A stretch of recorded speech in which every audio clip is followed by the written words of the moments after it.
रखते हुए नेता बनना है। उनके बारे में विचार विमर्श करने के लिए कामकाजी आज बैठक बुलाई। आदि आबादी पूरा हक के जो हमारे सम्मान की बात करते हैं कि महिला मोर्चा ने ये ठाना है फिर से मनोहर लाल को लाना है। नमस्कार, मैं हूं आपके साथ प्रिया। आज की खबरों की शुरुआत कुछ इस प्रकार। 2024 के चुनाव की तैयारियों में अब हरियाणा महिला मोर्चा भी जुड़ गया है। इसी को लेकर गुरुग्राम के गुरु कमल में हरियाणा के तमाम जिलों के महिला मोर्चा के प्रभारी और अध्यक्षों की बैठक की गई, जिसमें 2024 की जीत के लिए गुरु मंत्र दिए गए। आपको ध्यान रखना है और निरंतर रखना है। निरंतर ध्यान रखते हुए आपको निरंतर ध्यान रखते हुए नेता बनना है। लेकिन इस महिला मोर्चा की 10 से 15 तक पहले विधायक बन जाएगी तो हमारी जीत हो जाएगी। मेरी लड़ाई बीजेपी पार्टी लगातार 2024 की तैयारियों में अभी से जुटी हुई है, जहां एक तरफ ऐसी मोर्चा तो किसान मोर्चा के साथ साथ पन्ना प्रमुख तक बीजेपी के तमाम बड़े नेता बैठक कर रहे हैं। इसी कड़ी में अब हरियाणा महिला मोर्चा भी अपनी तैयारियों में जुट गया है। गुरुग्राम में महिला मोर्चा के तमाम जिलों की जिला अध्यक्ष और जिला प्रभारियों की बैठक की गई। इस बैठक में महिलाएं भी हर घर जाकर के हरियाणा सरकार के साथ साथ केंद्र सरकार की उन तमाम योजनाओं की जानकारी देंगी जिनसे महिलाओं का सीधा फायदा हुआ है, चाहे उसमें उज्ज्वला योजना हो या फिर हरियाणा की महिला खिलाड़ियों का मान सम्मान। महिला हरियाणा महिला मोर्चा की प्रदेश अध्यक्ष और प्रभारी ने गुरुग्राम में आज बैठक का आयोजन किया और महिला मोर्चा को एक बार फिर मजबूत करने की कोशिश के साथ साथ 2024 की जीत के लिए गुरु मंत्र भी दिए। प्रेस के सभी बंधुओं को प्रणाम। आज हमारी बहन सुमित्रा जी प्रदेश अध्यक्ष के नेतृत्व में आज ये मीटिंग की जा रही है और 2024 का रोड मैप हमारे सामने है। उसमें हमारी महिला मोर्चा की क्या भूमिका रहेगी और किस तरह से हमें इस संगठन को बूथ लेवल पर हम कैसे फायदा कर सकते हैं महिला मोर्चा, उनके बारे में विचार विमर्श करने के लिए कामकाजी आज बैठक बुलाई। हमने तय किया है कि आदरणीय प्रधानमंत्री जी ने कमल मित्र के हिसाब से जो हमें 15 योजनाएं दी हुई है, उनको किस तरह से हम बूथ लेवल पर पहुंचाएं और हमारी बहनों की सक्रिय भूमिका पूर्ण लाभ दे सके, इस तरह की योजनाएं बनाई जा रही है। इसमें आदरणीय प्रधानमंत्री मोदी जी और आदरणीय मुख्यमंत्री श्री मनोहर लाल जी और हमारे संगठन के अध्यक्ष श्री ओम प्रकाश धनखड़ जी के नेतृत्व में किस तरह से हम एक एक योजना का प्रभारी बनाकर और उनको नीचे लेवल तक मंडल जिला से मंडल लेवल तक पहुंचाएं। जैसे सुमित्रा जी ने बताया कि उज्ज्वला योजना हम बहनों के लिए श्रेष्ठ है, इसी तरह से अनेक योजनाएं, आयुष्मान भारत योजनाएं, प्रधानमंत्री आवास योजना और जो अब डिक्लेयर की गई है विमेन सम्मान निधि योजना, महिला सम्मान निधि योजना। मैं ये कहना चाहूंगी कि हर योजना की धुरी महिला है और महिला उन योजनाओं को लेकर घर घर पहुंचाने का कार्य करेगी और महिला मोर्चा ये निश्चय कर रही है कि 2024 में तीसरी बार आदरणीय मोदी जी के नेतृत्व में भारतीय जनता पार्टी फिर सरकार बनाए और इसी तरह से प्रदेश में तीसरी बार सरकार बने। इन योजनाओं को हम नीचे तक पहुंचाएंगे और एक एक बहन की, प्रदेश की हमारी बहनों की, जिला की बहनों की और जिला से आगे मंडल की बहनों की हम ड्यूटी लगाएं। 15 की 15 योजनाओं की प्रभारी बनाकर हम उन योजनाओं को नीचे तक पहुंचाने का कार्य करेंगे। हमारे आदरणीय अध्यक्ष जी ने जिस तरह से पन्ना प्रमुख का कार्यक्रम चलाया हुआ है, इसी तरह से महिलाएं भी हर पन्ना महिला प्रमुख में शामिल होकर हर बूथ लेवल के ऊपर अपना कार्यक्रम करें। इस तरह से आज की ये बैठक है और मैं सभी आपके माध्यम से ये कहना चाहूंगी कि महिला मोर्चा दोबारा से कमर कसकर अपनी भूमिका अदा करे और जो महिला मोर्चा का लक्ष्य है सम्मान, समानता और सुरक्षा, उसमें बेहतरी योगदान दे सके। आज की मीटिंग का लक्ष्य यही था और मैं आप सभी का धन्यवाद करती हूँ। और अभी हमारी ये मीटिंग दोपहर के बाद भी, लंच के बाद भी चलेगी। आज सारा दिन लगाने का कार्यक्रम है क्योंकि 22 के 22 जिलों में इन कार्यक्रमों को पहुंचाना है। यही आज का कार्यक्रम है। आज का जो हमारा कार्यक्रम है, पूरे प्रदेश से हमने एक प्रदेश कार्यकारिणी की समझो जिला अध्यक्ष और प्रभारी बुलाए थे, जो कि माननीय श्रीमती संतोष यादव जी के नेतृत्व में आज की इस बैठक का आयोजन किया जा रहा है। इस बैठक में 2024 के लिए हमने अपने कमर कसने के लिए, तैयारी करने के लिए और किस तरीके से हमें संगठन को मजबूत करना चाहिए और हमारी भारतीय जनता पार्टी ने पूरे देश में महिलाओं के लिए उज्ज्वला से लेकर आयुष्मान भारत से लेकर प्रधानमंत्री आवास योजना से लेकर कोविड के समय में जिस तरीके से इस देश को सुरक्षित हाथों में रखा, गरीब का बच्चा हरियाणा में नौकरी ले पाया और खास तौर से जब हिंदुस्तान के बच्चे बाहर विदेश पढ़ने के लिए गए थे, यूक्रेन और रशिया के युद्ध में जाकर देश के यशस्वी प्रधानमंत्री जी ने दोनों देशों का युद्ध रुकवाकर हिंदुस्तान का एक एक बच्चा सुरक्षित लेकर आए। और आज जिस गौरव से भारत, जिस गौरव से हिंदुस्तान पूरे विश्व में अपनी एक नई छवि बना रहा है, राम मंदिर के निर्माण से लेकर अनेक बातों को लेकर हरियाणा महिला मोर्चा घर घर तक जाएगा। नया सदस्यता अभियान चलाया हुआ है।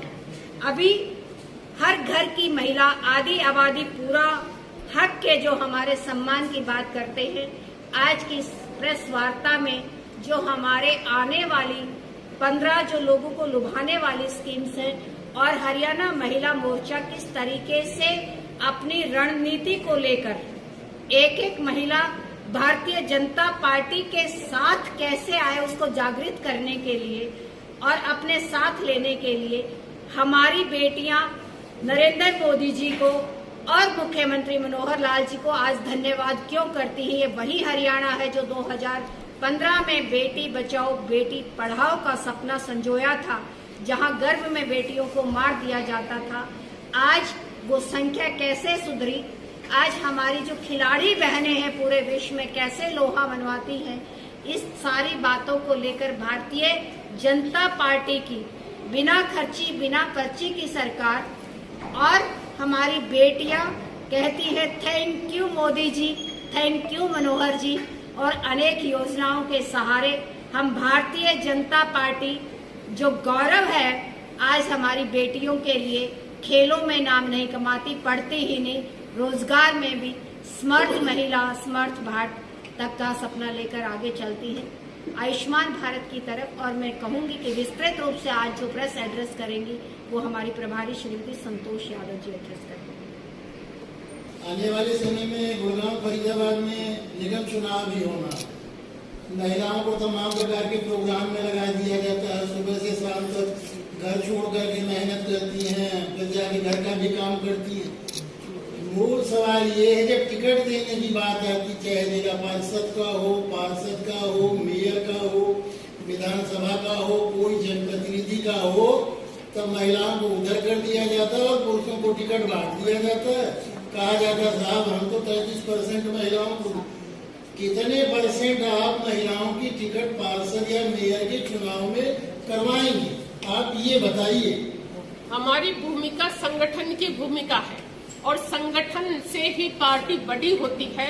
हम ये चाहते हैं कि हमारी बहन इतनी सक्षम बने, संगठन के माध्यम से इतनी सक्षम बने कि पार्टी उन्हें स्वयं आकर कहे कि आपको ये चुनाव लड़ना है।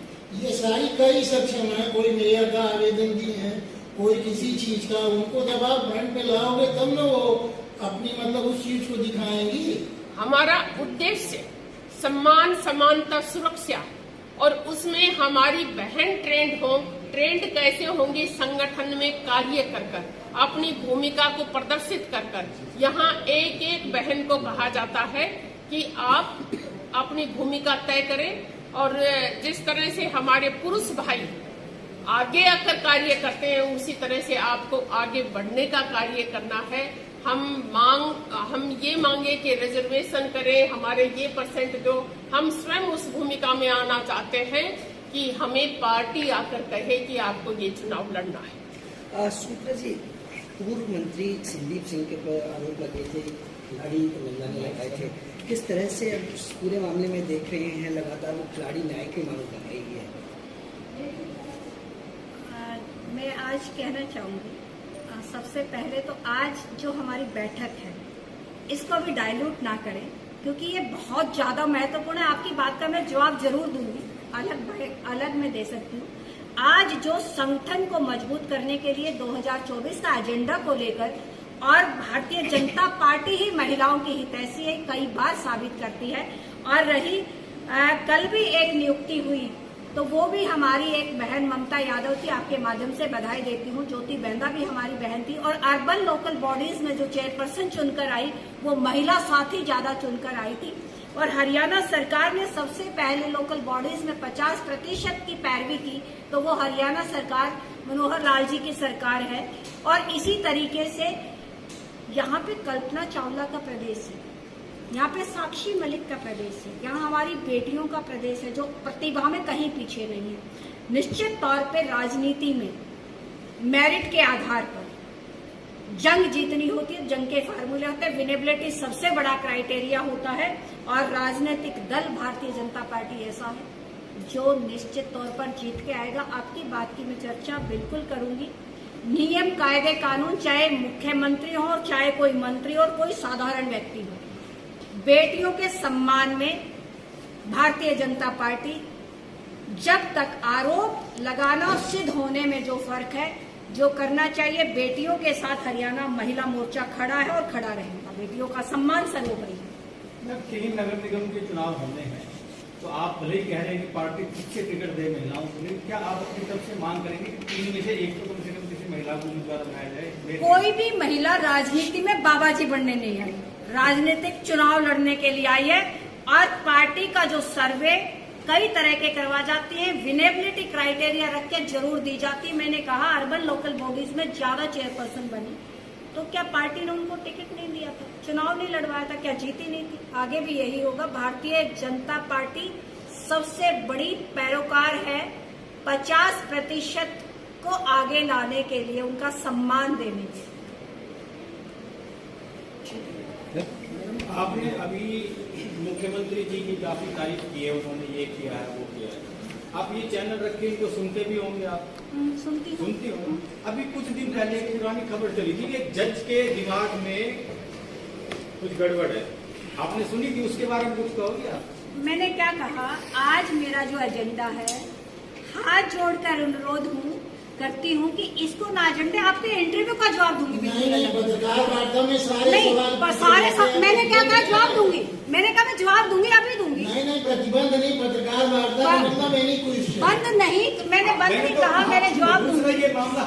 और उसका जब संदर्भ होता है, उसका संदर्भ होता है, किस संदर्भ में उनको कहा, मैं उसको सुनूंगी और आपकी बात का जवाब। संदर्भ में वो तो सारे हरियाणा में चल रहा जो उन्होंने कहा था।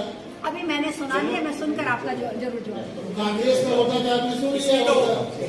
चीफ सेक्रेटरी को सीजीआई तक कांग्रेस और आम आदमी पार्टी वाले, मेरा एक सवाल है, कांग्रेस और आम आदमी पार्टी के नेता लोग कहते हैं आजकल हमारे जो बीजेपी के प्रदेश अध्यक्ष हैं, माननीय मुख्यमंत्री जी हैं, पन्ना प्रमुखों की मीटिंग कर रहे हैं, जगह जगह लोगों को, कार्यकर्ताओं को सचेत कर रहे हैं, उनका फोकस लोकसभा और विधानसभा निगम चुनाव की चर्चा नहीं कर रहे हैं। क्या बीजेपी सरकार चुनाव से भागना चाहती निगम से? मैं आपको एक बात सीधा, अब आज की जो हमारी बैठक है वो भी चुनाव को लेकर है। पार्टी का आंतरिक निर्णय है कि चुनाव कब करवाना है, ये पार्टी ने निर्णय लेना है। एक पहलू नहीं होते, बहुत सारे पहलू होते हैं। और राजनीतिक दल, चाहे आम आदमी पार्टी हो चाहे कांग्रेस हो, वो अपने एजेंडे से काम करेंगे और भारतीय जनता पार्टी अपने एजेंडे से करेंगे। शुद्ध राजनीतिक दल है।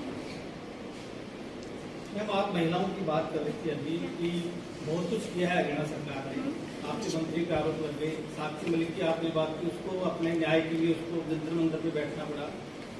कल ही एक जो खिलाड़ी है उसके सम्मान, उसको गोल्ड जीता, उसके सम्मान में प्रोग्राम है हिसार में। उस खिलाड़ी ने भी स्टेज से ये बात कही है कि हरियाणा में अगर खेलों को बढ़ावा देना है तो इस सरकार को बदलना होगा और दूसरी सरकार को लाना होगा। एक पार्टी के नेता उस मंच पर है, अगर उसका व्यक्तिगत निर्णय उसके साथ है तो ये भी एक राजनीतिक भाषा है। उस खिलाड़ी का हम सम्मान करते हैं, उसकी भावना हमारे साथ ना हो के एक दूसरे दल के साथ है। लेकिन उस बेटी को मैं कहूँ कि उसने एक निर्णय कह दिया तो गलत है, वो हमारे साथ भी, हम भी उसका सम्मान करते हैं। हम भी उस बेटी का सम्मान करते हैं। मैं किस दल के साथ किस दल की तारीफ करती हूँ उसका निर्णय है। भारतीय जनता पार्टी खिलाड़ियों का सम्मान करती है, हम अपनी बहनों का सम्मान करते हैं। ये भारतीय जनता पार्टी की नीति है। उज्ज्वला योजना की भी आपने चर्चा की, कहा कि आज देश भर के अंदर महिलाएं इसका लाभ उठा रही हैं, घर घर तक सिलेंडर पहुंच गए हैं। पर लेकिन महंगाई जिस प्रकार से चरम पर है, आज वही महिलाएं जो चूल्हे फूका करती थी आज वापिस उस सिलेंडरों में एक तरफ रख के वो जंग खा रहे हैं सिलेंडर। उज्ज्वला योजना वहाँ पर फैले, महिलाएं द्वारा से चूल्हे लकड़ी से वहाँ पालन कर दिया, इसका क्या कहते हो? निश्चित तौर पे जब महंगाई और विकास एक साथ पैरेलल प्रोसेस से चलता है और जहां महंगाई की मार होती है तो सबसे पहले महिलाओं पर आती है। अगर कहीं ऐसी बात है तो हमने जहां अनुरोध करना होगा सरकार से वो भी हम करेंगे। हम महिलाओं के साथ हैं, महिलाओं का दर्द समझते हैं। अपने प्रेस के बंधुओं का बहुत ही स्वागत और धन्यवाद करती हूँ कि आप सबको जैसे ही न्योता मिला आप सब बहुत कम समय में यहाँ पर पहुँचे, तो आपका बहुत बहुत धन्यवाद। और धन्यवाद करूँगी आज जो मीटिंग ली हमारी प्रदेश की प्रभारी संतोष यादव जी ने और हमारी अध्यक्षा श्रीमती सुमित्रा चौहान जी ने। आज विशेष तौर से 2 मुद्दे जो रखे गए 2024 के चुनाव को लेकर, आज हम अपने महिला मोर्चा के संगठन को मजबूत करने के जिस तरीके से चल रहे उसको और मजबूती प्राप्त हो। पहला मुद्दा हमारा यही था। पूरे प्रदेश के सभी जिलों की बहनें प्रभारी और जिला अध्यक्ष बहनें पहुंची और इसमें सभी बहनों ने अपने अपने कार्य शैली और कार्य रूपरेखा उन्होंने सामने रखी और सभी ने अपनी इस बात पर चर्चा रही कि किस तरीके से 2024 में हमें आगे बढ़ना है। रही बात महिलाओं की, तो आपके माध्यम से ये कहूंगी कि महिला मोर्चा ने ये ठाना है फिर से मनोहर लाल को लाना है। तो ये बात हमारी सच्चाई है कि ये महिला मोर्चा, जैसे कि 1996 में चौधरी बंसी लाल जी ने भी सरकार महिलाएं लेकर आई थी, उसी तरीके से महिला मोर्चा कार्य कर रहा है। और महिला शक्ति जो है ये हम वादा करते हैं कि आपके माध्यम से भी कि महिला मोर्चा के कार्यों का जो पूरा रूपरेखा है वो 2024 में अहम रहेगी। और रही बात जो आपके सवालों की थी कि चाहे वो कोई भी चुनाव हो, विधानसभा का चुनाव हो, सांसद का हो या निगम का हो, महिलाओं को उसमें उचित तरीके से उसकी दावेदारी रहेगी और उसमें महिला मोर्चा निश्चित तौर से ये दावेदारी करेगा और मांग भी करेगा कि पूर्णतः इसमें जो है जो जिस तरीके से हर जगह ध्यान रखा गया है तो इन सभी चुनाव में भी महिलाओं का ध्यान रखा जाए और उचित स्थान महिलाओं को बराबरी का लेकर चले। यही महिला मोर्चा का निश्चय है। आपका बहुत बहुत धन्यवाद। जय हिंद। बहरहाल बीजेपी पार्टी जहां तमाम मोर्चों को एक्टिव करने में जुटी है तो वहीं दूसरी पार्टियां भी अपने अपने तरीके से 2024 की जीत के लिए दमखम भरती हुई दिखाई दे रही हैं। अब तो वक्त और 2024 ही साफ करेगा कि आखिरकार जीत का सेहरा किस पार्टी के सिर पर बंधता है। लेकिन बीजेपी महिला मोर्चा भी अपनी तरफ से कोई कमी नहीं छोड़ रही है।